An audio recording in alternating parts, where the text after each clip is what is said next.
দেখি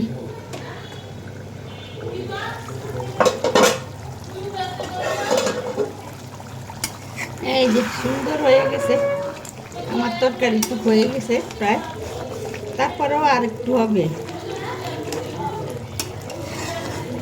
আপুরা দিদিরা এইভাবে রান্না করে খাইয়ে দেখবেন, মাছ এইভাবে ভুনা করে খাইয়ে দেখবেন, অনেক মজা হয়। এখন একটু ধনিয়া পাতা দিয়ে দিব, উপর দিয়ে ধনিয়া পাতা দিয়ে দিই।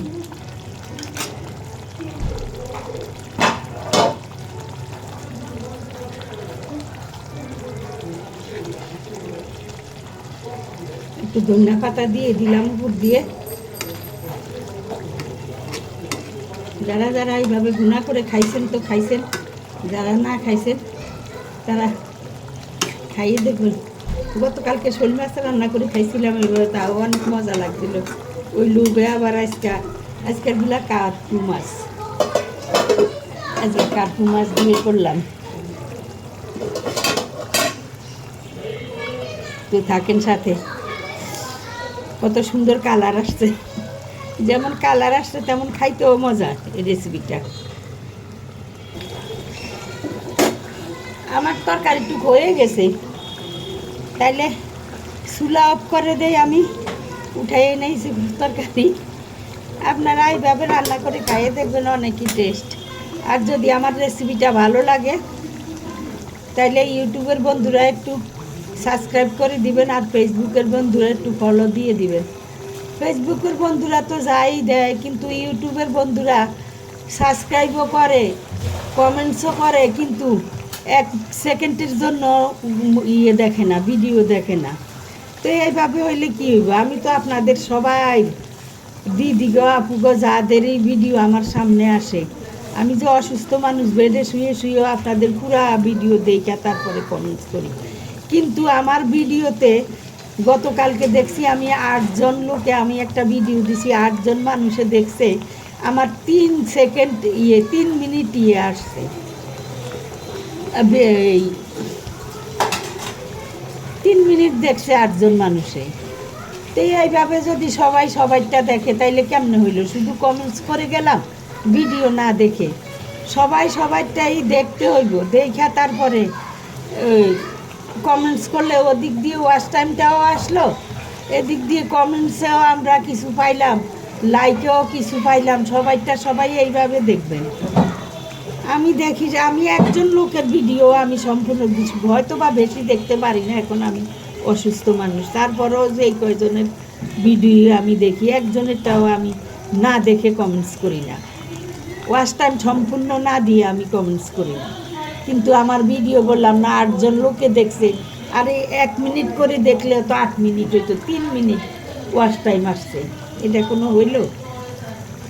ফেসবুকে ইউটিউবের বন্ধুদের কাছে আমার অনুরোধ রইল, আমি অসুস্থ মানুষ, অনেক কষ্ট করে এই রেসিপিটি তৈরি করি, অনেক দিন তো দিতে পারি না, এরপরে এখনও অনেক দিন পর পর দিই। তো আপনারা একটু ওয়াচ টাইম দিয়ে দিবেন বা লাইক কমেন্টস একটু ঠিক মতো করবেন।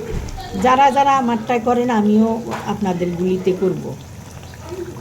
তো ভালো থাকেন, যে যেখানে আছেন সুস্থ থাকেন। আসসালামু আলাইকুম। রেসিপিটা হয়ে গেছে, উঠাইয়ে নিন। রেসিপিটা তো আমার হয়ে গেছে, তাইলে এখন চলুন আমরা ফুল রেসিপিটা দেখে আসি। আমরা প্রথম থেকে রেসিপিটা দেখে আসি, চলুন এবার রাখি। বিসমিল্লাহির রহমানির রহিম। কিছু দেন করতে আসি।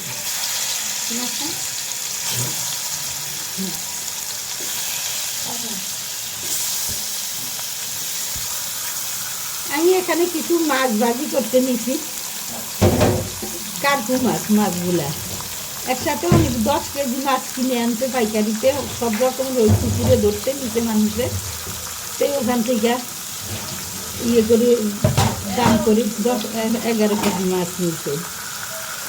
তো এর সাথে কার্পু মাছ আর ওই বেশি রুই মাছের 1-1.5 কেজি ওজনের মাছ ছিল। তো আমি আজকে কার্পু মাছ দিয়ে একটা রেসিপি করবো, নিশ্চয় আপনাদের সাথে শেয়ার করলাম, তাই তো থাকেন সাথে, একটু মাছগুলা ভাজা নেই।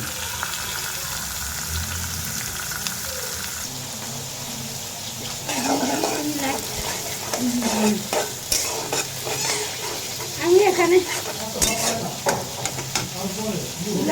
দিয়ে পেঁয়াজ দিয়ে দিছি।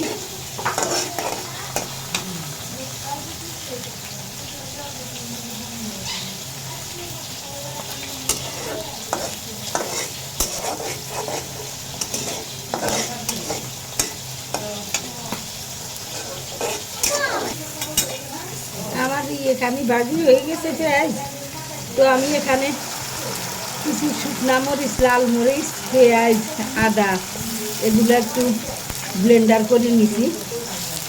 ওগুলো একটু করে দেই, ভাইজা নিয়ে আগে।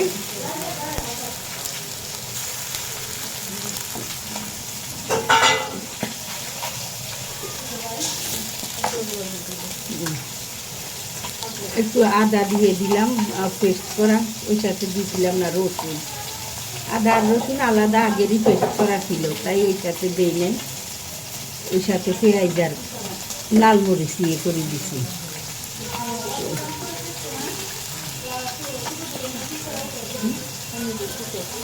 একটু পানিটা শুকাইয়ে নেক, আর একটু কিছু হলুদের পাখি দিলাম।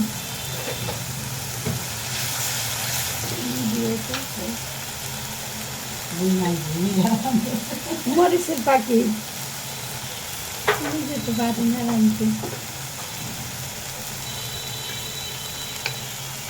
লবণ,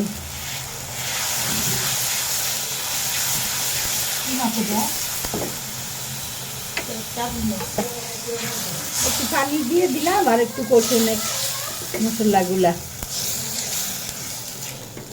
থাকেন সাথে। মশলাটাও আমার কষানো হয়ে গেছে, আমি একটু পানি দিয়ে দেই। সবজি দিয়ে আসলে মাছ রান্না করলে খাইতে চায় না, সবজিটা খালি ভাজি করি বেশিরভাগ, হয়তো চিংড়ি দেই কোনো দিন। আবার ফ্যামিলির মধ্যে সবাই চিংড়ি মাছও খাইতে চায় না, ওইটাও একটু ভাজি করে 2 ভাগ করে নিতে হয়। কেউ চিংড়ি দিয়ে খায়, মজা পায়, তো এদের জন্য একটু চিংড়ি দিয়ে নেই। আবার যারা চিংড়ি খায় না তাদের জন্য একটু আলাদা রাখি, সবজি ওইভাবেই খায়। সবজি দিয়ে মাছ খাইতে চায় না, ও রান্না করলেই থাইকা যায়। তো এই জন্য এইভাবে দিলে একটু গুণা করলে একটু খাইতে চায়।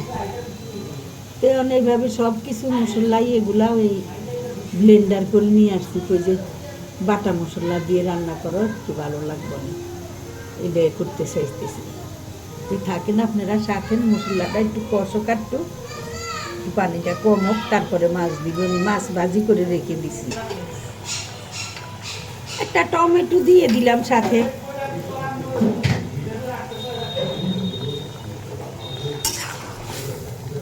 মাছ দিয়ে একটা টমেটো দিয়ে দিলাম সাথে, আর মাছগুলো দিয়ে দিলাম। আমি মাছগুলা ভাজি করে রাখছি, তো ওই ভাজি মাছগুলা দিয়ে দিলাম।